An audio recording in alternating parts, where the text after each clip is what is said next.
Our background, my background is I'm an engineer actually by trade, but I started in real estate. Oh in boy, I'm really sorry to hear that, Tom. Pardon me? I said I'm sorry to hear that you're an engineer. I said I'm sorry to hear that. Hey, you know what? So is my wife. So, but you know, it wasn't quick till I realized when I started investing in real estate that you know, in terms of the amount of hours that I was working in my job versus real estate, I realized really quickly that real estate really provided the lifestyle that really was something I was looking for. So we started buying single family homes and duplexes, triplexes. And in fact, one of my early properties was in St. Catharines, Ontario, Welland, Ontario, and we did very well in those properties there. We also invested as far as Montreal too. But in 2003, at the time, we were living in Vancouver, but in 2003, my family and I moved to Calgary.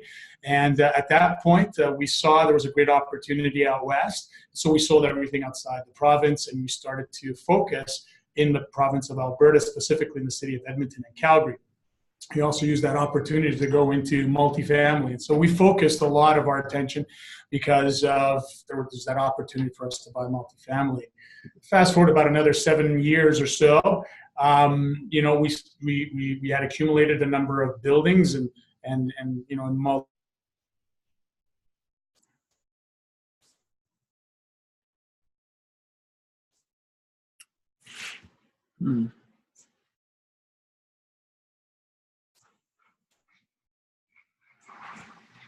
but also something that maybe has some scale to it. And also operationally, we were looking for something more simpler. And so we took what we had built and created a real estate investment trust. And we rolled some existing assets that we had in our former LPs into the existing LP. And today we have a real estate trust. Very cool. That's great. So just a couple of questions that are going through my mind as I'm sort of channeling the listeners and the viewers. You do not focus exclusively on the West Coast, do you? We have in the past, and that's been primarily our focus, but we're starting to see some opportunities even as far as Quebec. So especially in the asset class that we're focused in on right now, we've expanded that a little bit as well. Yes. Well, let's talk about that, one of those asset classes, Domenic, because I know you and I were chatting off air, if you will, and you were talking about your interest in commercial and specifically industrial real estate. Let's talk a little bit about why that is. I mean, our listeners or viewers are fascinated by what people, you know, you're running a REIT. It's big, it's different. And as an investor myself, I'm thinking, what is Domenic looking at? How does he see things that's different from me? So talk to me, Domenic. You're seeing an opportunity in industrial right now. Well, you know what? Most of what REIT teaches talks about, you know, where to invest, and really what drives that is economic fundamentals. And they always talk about that. But we're uncovering an asset class that is almost independent of the economy because of two major factors. One is the cannabis industry, and two is e-commerce. And now you look at the cannabis, well, has just recently been legalized. A lot of that's being grown in these big buildings and old industrial buildings because, and we live in a climate that doesn't allow us to have the sunshine that you typically see in the southern states, for instance, right, all year round. While it's sunny, even in Alberta, it does get to those minus 20 degrees. So you're not going to grow anything much. But, I mean, not all cannabis is grown in industrial buildings. It's also grown in greenhouses and such. But there are lots of growers out there have just found that the controlled environment produces there's arguments that a controlled environment produces a better product. So that's on the cannabis side.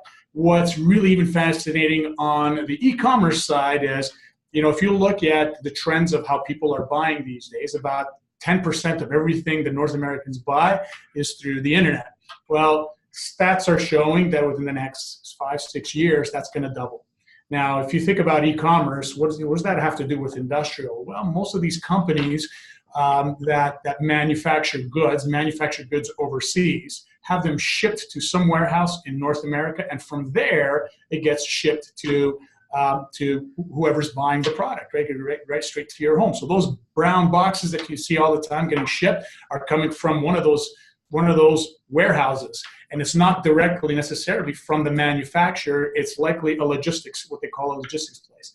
So all of these things, if you just combine those two factors, is really driving demand for industrial space.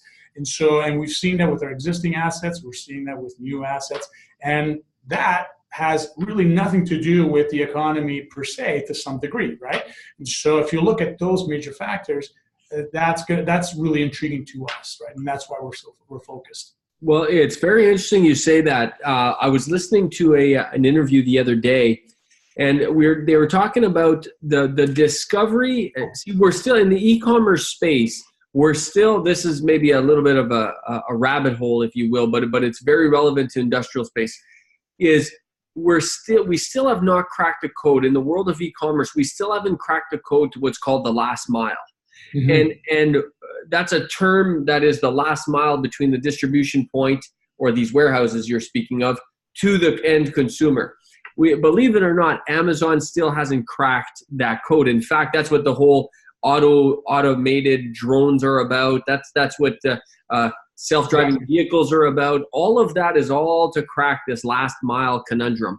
Mm-hmm. And what they do, Domenic, I think you and I both agree that that's really when e-commerce is going to take another massive jump. In fact, they're predicting that the effects, get this, Dom, the effects that e-commerce has had on business from since the internet, which is pretty massive. If you think about the effects e-commerce has had since 1995 to today, it's going to happen again when they figured out this last mile. So it sounds like there's a real runway opportunity for industrial from that perspective. I think that's super interesting. Yeah, and to be clear, look, it's not like we're looking for buildings that we're gonna house cannabis or logistics, but what's that going to do to demand overall in that space, right? So you own industrial in a decent location, and it's got a great tenant with a great covenant. Just by virtue of being in that space, the demand for that is going to be higher, which is just going to elevate rates and values of buildings.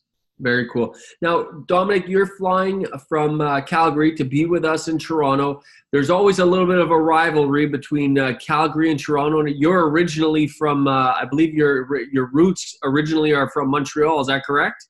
Yes, I was born and raised in Montreal. And just so that we're clear, if we look at the stats, Calgary Flames are doing very well. Thank you very much. And we'll see you in the finals. Well, that's great, Dom. Tell us a little bit about. I'm not going to get into the Calgary Flames Maple Leaf debate because no one's going to win that. But let's tell me what do you plan on speaking about at ACRE? You have a panel. You have your optional session on Saturday on the second half of lunch. That's huge. You're going to be speaking from the main stage as well. Tell us what you're going to cover, Dom. Well, what we just talked about is just really a snippet of what I'm going to cover. I'm really going to back a lot of this with some really interesting information and just show how real this demand is with respect to the space that we're in. I'm also going to talk about how one could, especially for those who are just getting into real estate, there's lots of people who understand that, majority of millionaires have made money in real estate. And so that's exactly what propagated me to get into real estate. And so I'm going to talk a little bit about how, our sort of history, what we've done in terms of our little family of real estate and business, but also I'm going to talk a little bit about how someone could take an opportunity to take advantage of some of the assets that we're looking at. And so when I first started, I was very green, but I invested with another company so that they can look after for me, because I was either too busy at the time. I was too busy. I was not heavily focused, but I wanted to get in the game. And this is just I'm going to talk a little bit about how someone can get involved into something like this. Got it. Well, that's really exciting. I know one of the you and I had dinner a couple weeks ago, and you shared a story about cap rates and how you had made a few moves to really boost up your cap rate. And I'm not sure if you want to get into that story or not, but one of the things that really got me excited about that, Dom, is you inspired me to always be on the lookout. Whether if you're listening to this, folks, Domenic and Domenic is a small sample of, even though he's a big man, he's a small sample of everything that's happening at ACRE. Boots on the ground, doing it, running a real estate investment trust day in and day out. Taking vacations in Nashville is a small part of what he does.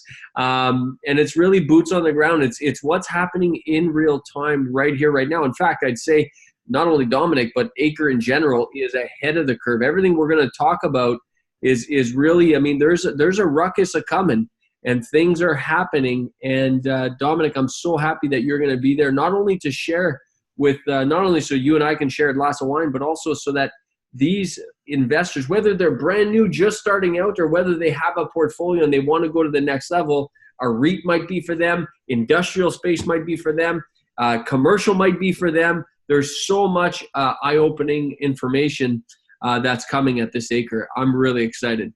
Well, and so am I, and I'll show some live examples, right? To circle back to your question about the cap rates, is that what we were finding is a real compression of cap rates, and for those who may not know what cap rate is, it's capitalization rate, and all that means is if you will buy a building with 100% cash, it's a rough rate of return. So right now, cap rates in Calgary are sitting at about between 4 to 5%, Edmonton about 5 to 6%, and Vancouver 2 to 3%, right? So it's very indicative of also the locations and where some of these buildings are located. And that's one of the reasons why we got into the industrial space, because we're trying to find those in 7.5, and we bought them as high as 8.5% cap rates, right? So that to us is really what's driving this, is the yield of some of these assets. Because we're selling some of our, even some of the multifamily that we've bought, and we've done well with those, but we're selling them at 4 cap rates and taking that income and using it to buy industrial at 7 or 8 caps. So what does that do to your net income? It's just boom, right? Yeah. So that's one of the strategies we're using within our portfolio right now too. That's very exciting, Dom. And folks, as I wind this down, this quick interview, I just want you to know how awesome it is to have people like Domenic, really to be able to work with. The other day, Domenic, you remember I gave you a call. I was in a real estate meeting. I was trying to close a deal. I'm thinking, who can help me overcome this issue? Domenic comes to mind. I give him a call. We were able to work everything out. I'm actually sitting in the space right now, Dom, that we were talking about. So the deal's all good. As you can see, new paint's already on the walls. Well, that's great. Is that the building that you were talking about? That is the building, yeah. Congratulations. Listen, I'm not going to take all the credit. You were like 99% there, right? I just helped a couple of other options, but you were already there. Thank you, JG. Very cool. So, folks, ACRE, huge this year in Toronto, absolutely massive, 97% sold out right now. If you're thinking about getting a ticket and you don't act real soon, unfortunately you won't get one, and you won't be able to see the great Domenic Mandato. Dom, I look forward to sharing the stage with you, pal. I look forward to working with you, and I look forward to being at your optional session on Saturday, the second half of lunch. By the way, just in case you find folks, our listeners and viewers, you've made note of that. That is that's not in the main room. I'm just putting it out there. Dom, I felt compelled to say this because what's going to happen is everyone's going to want to go.